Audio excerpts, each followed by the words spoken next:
The rehabilitation center stood on the edge of a dying moon. Its white walls had turned gray from decades of dust storms. Inside, old soldiers waited for death. Some had lost their minds. Others had lost pieces of their bodies. All of them had lost something they could never get back. Tal walked through the long corridor with careful steps. He was young, barely 40 cycles old. His blue scales were still bright, and his 4 eyes were still sharp. He carried a recording device in his upper hands and a folder of documents in his lower ones. He was a historian. He had come to collect stories from the war. The war had ended 30 years ago. Most people had forgotten it. Children learned about it in school, as a few lines in their history books. But Tal wanted to know more. He wanted to know how the great Valari Empire, rulers of 200 worlds, had lost to a species that could not even leave their own star system. A nurse led him to a room at the end of the corridor. She stopped at the door and looked at Tal with tired eyes. "He does not like visitors," she said. "He does not like questions about the war. He wakes up screaming most nights. Are you sure you want to do this?" Tal nodded. "I need to understand what happened." The nurse opened the door. "Good luck. You will need it." The room was small and dark. The windows were covered with thick curtains. In the corner, an old Valari sat in a chair that was too big for his thin body. His scales had turned gray, almost white in some places. He had only 2 eyes now. The other 2 were gone, replaced by deep scars that ran across the left side of his face. His left arm was missing below the elbow. This was Commander Wren, 30 years ago. He had led 10,000 soldiers into battle. He had been young and proud and certain of victory. Now, he was just an old man waiting to die. Tal sat down across from him. "Commander Wren, thank you for agreeing to speak with me." Wren did not move. His remaining eyes stared at something far away. "I did not agree. The doctors think talking will help me sleep better. I think they are wrong. But I am too tired to argue." Tal turned on his recording device. "I want to ask you about the human war." For the first time, Wren moved. His body became stiff. His hands grabbed the arms of his chair. "Why do you want to know about that?" "Because no one talks about it," Tal said. "The official records say we won some battles and lost others. They say we made peace because it was the logical choice. But I have read the casualty reports. I have seen the numbers. Something does not make sense." It was not a happy sound. It was the sound of something broken. "No, it does not make sense. Nothing about that war made sense." He was quiet for a long moment. Then he spoke again, and his voice was different, softer, like he was talking to himself. "When we first found the humans, we thought they were a gift. A new species to conquer. Easy prey." He shook his head slowly. "They had no telepathy, no natural weapons, no armor on their bodies. They lived for such a short time. 70, 80 cycles, and then they died. Their bodies were soft and broke easily. They needed to breathe a specific mixture of gases, or they would suffocate. They needed to drink water every few days, or they would die. They could not survive in cold or heat that our soldiers considered normal." Tal wrote notes as Wren spoke. "They sound very weak." "They sound weak," Wren agreed. "That is what we thought. Our scientists studied them and gave us their report. They said humans were a Class 4 species. That meant they were not a threat. They were like animals that had somehow learned to use tools. Our military expected the invasion to last 3 rotations. Maybe 4, if the humans tried to hide."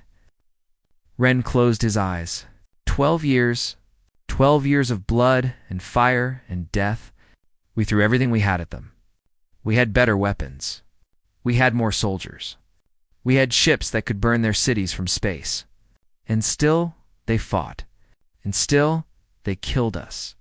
And in the end, we had to beg them for peace." Tal leaned forward. "How is that possible?" Wren opened his eyes and looked directly at Tal. The young historian felt a chill run through his body. There was something in those old eyes. Something that looked like fear. Commander Wren, who had faced death 1,000 times, was still afraid. "'Cause we made a mistake," Wren said. "The worst mistake any species can make. We looked at humans and saw what they were. We saw their weak bodies and their short lives and their primitive technology. But we did not see what they could become. We did not understand what lived inside them. What lives inside them? Ren was quiet for a long time. When he spoke again, his voice was barely a whisper. Rage, spite, a refusal to accept defeat that goes beyond logic, beyond survival, beyond sanity. He held up his remaining hand. It was shaking. I have fought 12 different species in my career. I have seen bravery, and I have seen fear. I have seen soldiers fight to protect their homes and their families. But humans are different. Humans do not just fight to win. They fight to make you pay. They fight to hurt you. They will burn their own worlds to ash just to make sure you cannot have them. They will die laughing if it means taking you with them. He lowered his hand. I am going to tell you what happened. I am going to tell you about Vega 7 and Station Korath and the Devil of Corridor 9. And when I am done, you will understand why the Valari Empire, with all its power and all its soldiers, chose to surrender to a species we thought was prey. Tal sat in silence, his recording device capturing every word. Listen carefully, Ren said, and remember what I tell you. Because someday your children might forget. And if they forget, they might make the same mistake we did. They might try to fight humans again. He leaned back in his chair and began to remember. It started on a world called Vega 7, a small mining colony. Nothing important. That is where I learned what humans really are. Ren's eyes became distant as he looked back into the past. 30 years fell away, and he was young again. Young and foolish and so very confident. Vega 7 was a small world at the edge of human space. It had no strategic value. There were no military bases there, no weapons factories, no important leaders. It was just a mining colony. 2,000 humans lived there, digging metals out of the ground and shipping them to other worlds. 300 colonial guards protected them. That was all. The Valari High Command chose Vega 7 for the first attack because it would be easy.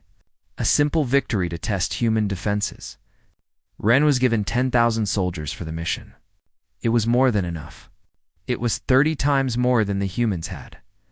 Ren remembered standing on the bridge of his command ship, watching Vega 7 grow larger in the viewing screen. It was a brown and gray world, covered with mines and processing plants. Not beautiful. Not important. Just a small rock with some humans on it. We will be done by nightfall, his second officer had said. The humans will surrender as soon as they see our forces, Ren had agreed. Why would they not surrender? Any logical species would see that fighting was pointless. The humans were outnumbered and outgunned. They had nowhere to run. Surrender was the only rational choice. The Valari ships landed outside the main settlement. 10,000 soldiers formed their lines and marched toward the colony. Their weapons were ready, but most of them expected to never use them. This was not a battle. This was a formality. Then the first explosion happened. A Valari transport vehicle disappeared in a ball of fire. 50 soldiers died in an instant. Before anyone could react, another explosion followed. Then another. The ground itself seemed to be attacking them. The humans had buried mining explosives along every road. They had turned their own land into a death trap. Ren ordered his soldiers to spread out and advance carefully. They used their sensors to scan for more explosives. The advance slowed to a crawl. What should have taken an hour took 6. And during those 6 hours, the humans prepared. When the Valari finally reached the settlement, they found it empty. The humans had retreated into the mines. Miles and miles of tunnels that went deep into the planet. Dark tunnels. Hot tunnels. Tunnels that the Valari sensors could not scan properly because of all the metal in the rocks. Ren sent his soldiers in after them. That was his first mistake. The mines were hell. The Valari were used to fighting in open spaces where they could see their enemies. Here, they could see nothing. The tunnels were narrow. The heat was extreme. Their advanced weapons were useless because they could not find targets, but the humans could find them. A soldier named Tejo had taken command of the human defenders. He was not a general or a high-ranking officer. He was just a captain of the colonial guards. But in those dark tunnels, rank did not matter. What mattered was knowing the terrain. And Tejo knew every tunnel, every shaft, every hidden passage in the entire mine system. He organized the civilians into fighting units. The miners became soldiers. They used their mining tools as weapons. Plasma cutters that were designed to melt rock worked just as well on Volari armor. Drilling machines became traps. Excavation charges became bombs. The humans attacked from everywhere and nowhere. They would strike a Volari patrol, kill a few soldiers, and disappear into the darkness before anyone could respond. They collapsed tunnels on advancing troops, burying hundreds of soldiers alive. They flooded sections of the mine with toxic gases from deep underground. Ren lost 500 soldiers in the first day. He lost 800 more in the second. By the third day, his officers were begging him to retreat. But Ren was stubborn. He was proud. He refused to believe that a handful of miners could defeat the mighty Volari army. On the fourth day, he met Sergeant Yuna. Yuna was a demolitions expert. She had worked in the mines for 15 years, setting charges to break apart rock. Now she used those same skills to break apart Volari soldiers. Ren's forces had finally cornered a group of human fighters in a dead-end tunnel. There was no escape. The humans were surrounded. Victory was certain. Yuna was among them. She was a small woman with gray hair and calm eyes. She looked at the Volari soldiers pointing their weapons at her. She looked at her fellow humans, wounded and exhausted and out of ammunition. Then she smiled. Vega 7, she said. She pressed a button on her belt. The explosives she had hidden in the tunnel walls detonated. The roof collapsed. 200 Volari soldiers died, buried under tons of rock.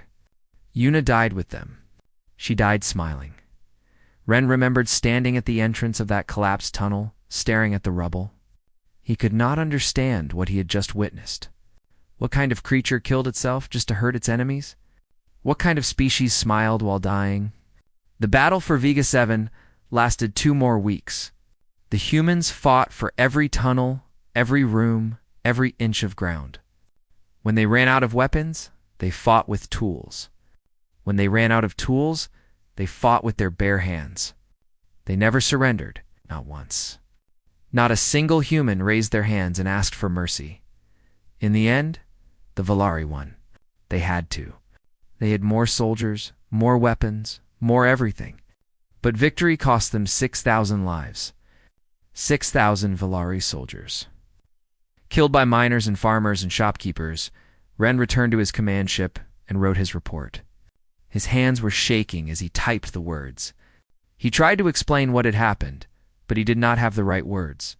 How could he tell High Command that the prey species had nearly defeated him? How could he explain the woman who smiled as she died? He sent the report and waited for a response. When it came, he could feel the confusion in the words. The High Command did not understand either.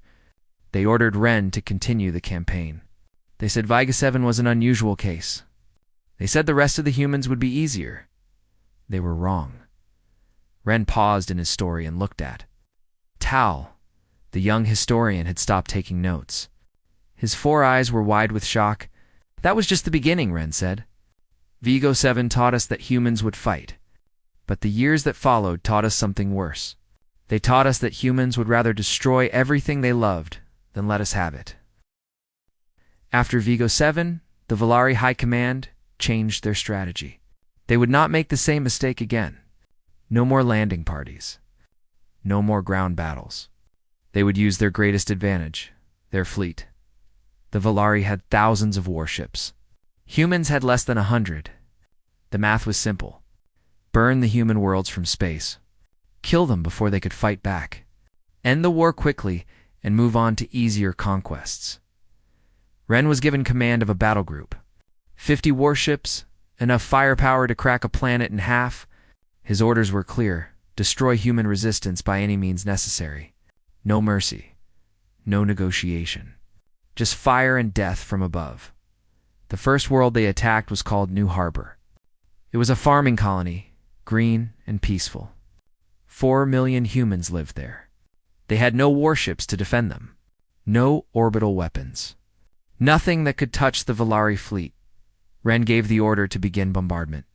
His ships rained fire on the planet's surface. Cities burned. Farms became craters. In 3 days, New Harbor was silent. 4 million humans dead. But when the Valari landed to claim the planet, they found nothing useful. The humans had poisoned their own water supplies before dying. They had released chemicals into the soil that would make it impossible to grow food for 100 years. They had destroyed their own factories, their own power plants, their own homes. The Valari had won a dead world. A world that would cost more to repair than it was worth. Ren thought it was a mistake. He thought the humans had panicked and destroyed things by accident. He was wrong. When his forces attacked the next world and the next, they found the same thing. Burned cities, poisoned land, destroyed infrastructure. The humans had a name for this strategy. They called it the doctrine of spite. The idea was simple and terrible. If a human world was going to fall, the humans would make sure their enemies gained nothing from it. They would burn their own crops. They would collapse their own mines. They would blow up their own cities. They would leave nothing but ashes and ruins. They were insane, Ren told Tal. That is what we thought at first. No rational species would destroy their own worlds. No rational species would choose death over surrender. But humans are not rational. They do not think like us. They do not value survival above everything else. He shook his head slowly. They value something else more. They call it pride, or dignity, or spite. We do not have a word for it in our language. It is the desire to hurt your enemy even when you cannot win, especially when you cannot win. The war continued. The Valari kept attacking. The humans kept dying. But every victory cost the Valari more than they gained. They were conquering ruins. They were winning ashes, and the humans were learning. Ren spoke of a general named Sunjae. She was old for a human, nearly 60 years. She had white hair and a face covered with wrinkles. She looked like someone's grandmother. But she had a mind that scared Valari strategists. Sunjae organized the human resistance across 12 star systems. She had no faster-than-light communication. She had no way to send messages in real time. So she used something the Valari never expected. She hid recorded messages in shipping containers, in pieces of debris, in the bodies of dead soldiers. These messages contained instructions, battle plans, and information about Valari movements. Human ships would collect them and distribute them to other worlds. It was slow. It was primitive. But it worked. The Valari could not stop it because they could not find it. They searched every ship, every container, every piece of wreckage. But there was too much debris in space. Too many places to hide a small message. Sunjae had turned the entire war zone into a secret communication network. Under her command, human resistance became organized. Worlds that were about to fall would send warnings to other worlds. Valari fleet movements were tracked and predicted. Ambushes were planned months in advance, and humans began to reverse engineer Valari technology. This was what truly frightened the High Command. Valari shield technology had taken 300 years to develop. It was their greatest military secret. Humans captured one shield generator on a damaged Valari ship. They figured out how it worked in 6 months. They started building their own in 8. How? Tal asked. How could they learn so fast? Ren's voice was bitter. Because they are desperate. Because they have short lives and cannot afford to wait. Because they throw everything they have at a problem until it breaks. We are careful. We are patient. We test things for years before using them. Humans do not have years. So they test things by using them. Many of them die in the process. They do not care. There are always more humans willing to try. Told Tal about a human colony administrator named Hannah. Her world was the last one before the human home system. When Valari's ships appeared in orbit, she knew there was no hope. Her world would fall. Her people would die. She sent a broadcast to every human in the colony. Ren had captured a copy of it. He still remembered every word. We cannot win this battle, Hannah had said. Her voice was calm and clear. but we can make them remember us. We can make them pay for every building, every street, every grain of dirt. When they walk through our ruins, they will know that humans lived here, and they will be afraid to attack the next world." She paused. "Make them pay. Make them bleed. Make them remember." The humans of that world fought for 3 months. They killed 8,000 Valari soldiers. When the battle was over, there was nothing left. The humans had destroyed everything. Hannah died in the final explosion that leveled the capital city. She took 200 Valari soldiers with her. Ren finished his drink and set the glass down. His hand was shaking again. "That is the doctrine of spite," he said. "That is what we faced every day for 12 years. An enemy that would rather die than surrender. An enemy that would rather destroy everything they built than let us have it. An enemy that measured victory not in survival, but in how much pain they could cause." Looked at Tao with tired eyes. "And then I met Wu Jin, and I learned that everything I had seen before was just the beginning." Ren's voice dropped to a whisper. His remaining eyes became unfocused, staring at something only he could see. Tao leaned forward, barely breathing, afraid that any sound might break the spell. "Station Korath," Ren said.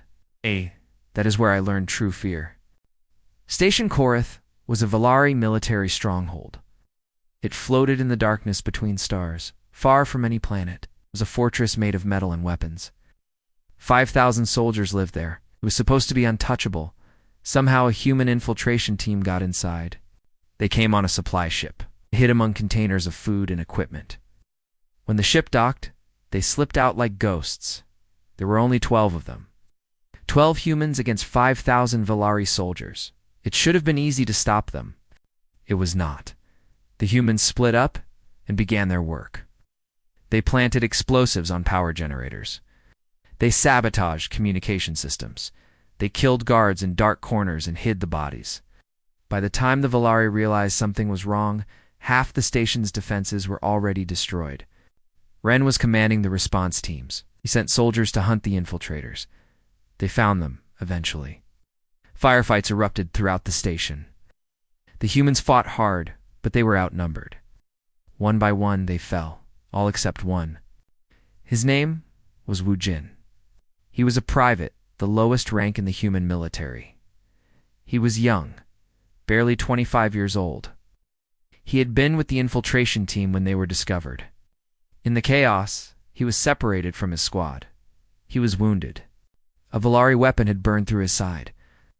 He was bleeding badly. He had lost his main weapon. All he had left was a combat knife, some grenades, whatever he could find in the station. Any rational soldier would have hidden. Any rationale. A soldier would have found a quiet corner and waited for extraction or death. Wu Jin did not hide. He hunted. Ren first learned about him from the security reports. Soldiers were disappearing. They would go on patrol and never come back. Search teams found their bodies in air vents and storage rooms and maintenance shafts. They had been killed quietly. Some had their throats cut. Others had been strangled. A few had been killed with their own weapons. At first, Ren thought there were multiple enemies. No single person could do this much damage. He sent more soldiers to search. More soldiers disappeared. Then the psychological warfare started. Wu Jin found the station's communication system. He began broadcasting sounds through the speakers. At first, it was just static. Then it became screams. The death screams of Valari soldiers recorded and played on repeat.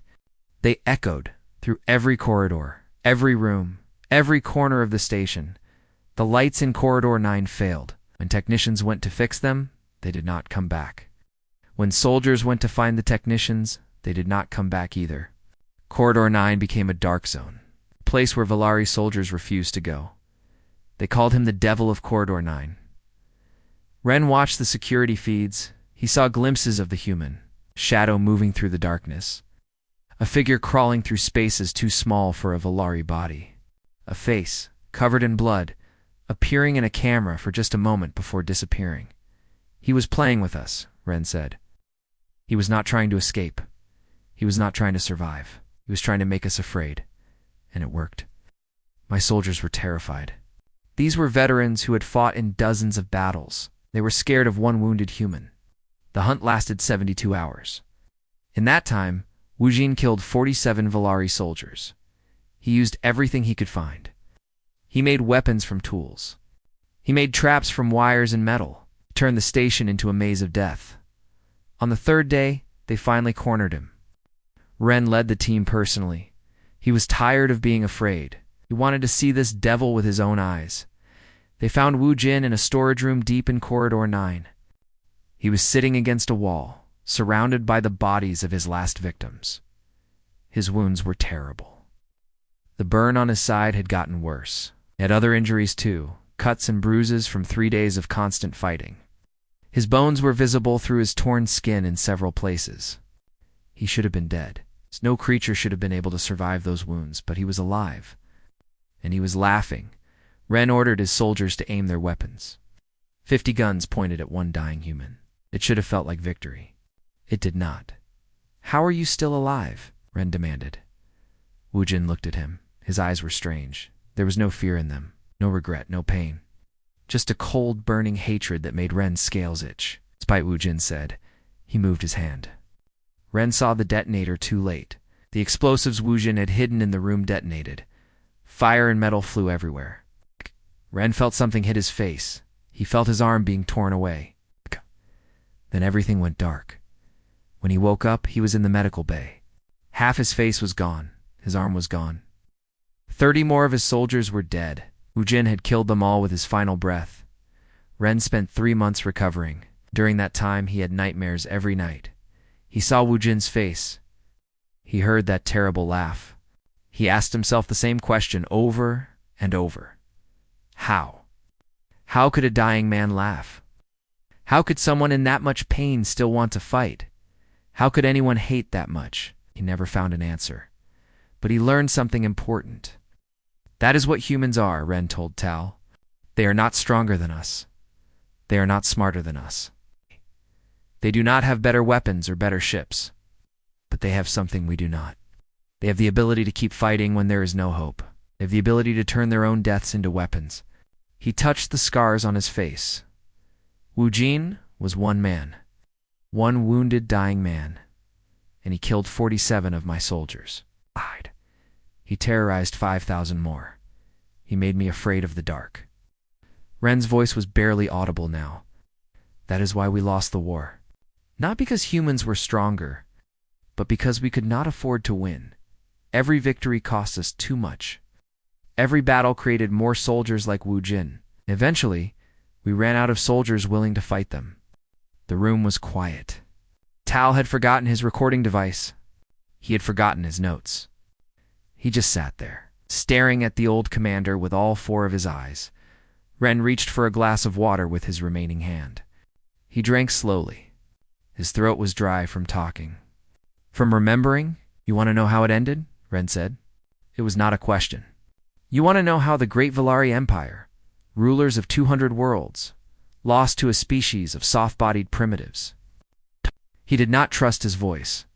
Ren set down his glass. We did not lose because we were weak. We lost because winning would have destroyed us, explained the final years of the war. The Valari had conquered most of human space. They had taken world after world, burning and killing. The human population had dropped from 8 billion to less than 1 billion. They had only 2 worlds left. 2 small planets at the edge of known space, but those 2 planets had something the Valari had not expected. They had unity. Before the war, humans had been divided. Different nations, different governments, different beliefs. They fought among themselves almost as much as they fought others. The Valari had counted on this. They thought humans would surrender to save themselves. They thought some humans would betray others. They were wrong. The war united humanity in a way nothing else could. Every human who survived became a soldier. Factories that once made consumer goods now made weapons. Schools that once taught children now taught tactics. The entire species transformed into a single war machine with one purpose: revenge. Human ships began appearing in Valari space. Not many at first. Just a few small vessels, ugly and crude, held together with desperate engineering. They did not try to fight the Valari fleet. They knew they would lose. Instead, they raided. They burned. They reminded a human cruiser would appear near a Valari colony, fire on some buildings, and disappear before the fleet could respond. Another ship would attack a mining station. Another would destroy a trade convoy. The attacks did little military damage, but they did something worse. They made the Valari afraid. For the first time, Valari citizens felt what humans had felt for 12 years. They felt the fear of looking at the sky and wondering if death was coming. They felt the helplessness of watching their homes burn. They demanded that the military end the war quickly, but the military could not end the war quickly. The humans refused to die. A human admiral named Kisu sent a message to the Valari High Council. Ren had read that message many times. He knew it by heart. "We have nothing left." Kisu had written, "You have taken our worlds. You have killed our families. You have burned everything we built. We have nothing left to lose. Do you?" Kisu made a promise. For every Valari world that was threatened, humans would attack 3 more. For every human who died, Valari civilians would die too. The humans could not win the war, but they could make sure the Valari did not enjoy their victory. They calculated the cost, Ren said. Our analysts ran the numbers over and over. If we continued the war until every human was dead, we would lose half our empire, maybe more. The humans would fight to the last child. They would destroy everything we tried to take, and with every victory, more of our own people would die. The High Council met in secret. They debated for weeks. Some wanted to continue. Some wanted to use weapons that would kill entire planets at once. But most of them looked at the numbers and saw the truth. The humans had won. Not by being stronger, not by being smarter, but by being more willing to suffer, more willing to die, more willing to make their enemies pay. The Valari sued for peace. The terms were generous. Humans got their worlds back. All of them, including the ruined ones. The Valari returned to their own space and promised never to attack again. Trade agreements were signed. Borders were drawn. The war was over. And that is the lesson, Ren said. That is what every species in the galaxy learned from our mistake. Tal found his voice. What lesson? Ren looked at him with his remaining eyes. The fear was still there, even after 30 years. Never fight humans, he said. Not because you cannot win. You probably can. But because winning will cost you everything. They will make sure of it. They will burn their own worlds. They will kill their own children. They will destroy everything they have built. And they will die laughing as long as they take you with them. He gestured at his missing arm, his scarred face. I commanded 10,000 soldiers when the war began. 83 of them survived. I am one of the lucky ones. I only lost an arm and some eyes. Others lost much more. Adadazus lost much in his chair.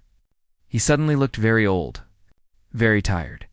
The humans have a saying, he said. They say that revenge is a dish best served cold. We did not understand what that meant. We do now. They waited. They suffered. They died. And they made us pay for every death 1,000 times over. The interview was over. Tal turned off his recording device and stood up. He wanted to say something, but he did not know what. What could he say to a man who had lived through such horror? He walked to the door. Before he left, Ren spoke one more time. Remember what I told you, young historian? Write it in your books. Tell your children. Tell everyone. Because someday, my words will be forgotten. And when they are forgotten, someone will make the same mistake we did. They will look at humans and see weak bodies and short lives. They will think they are prey. His voice dropped to a whisper.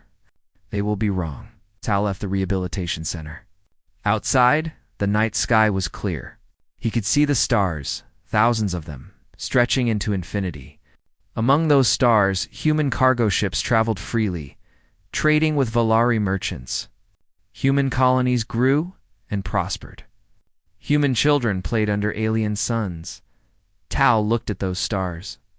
He thought about the small, fragile, short-lived species that lived among them. A species that had nearly been wiped out. A species that had lost everything and refused to surrender. For the first time in his life, Tal understood why his grandparents spoke about humans in whispers. and for the first time in his life, he was truly afraid.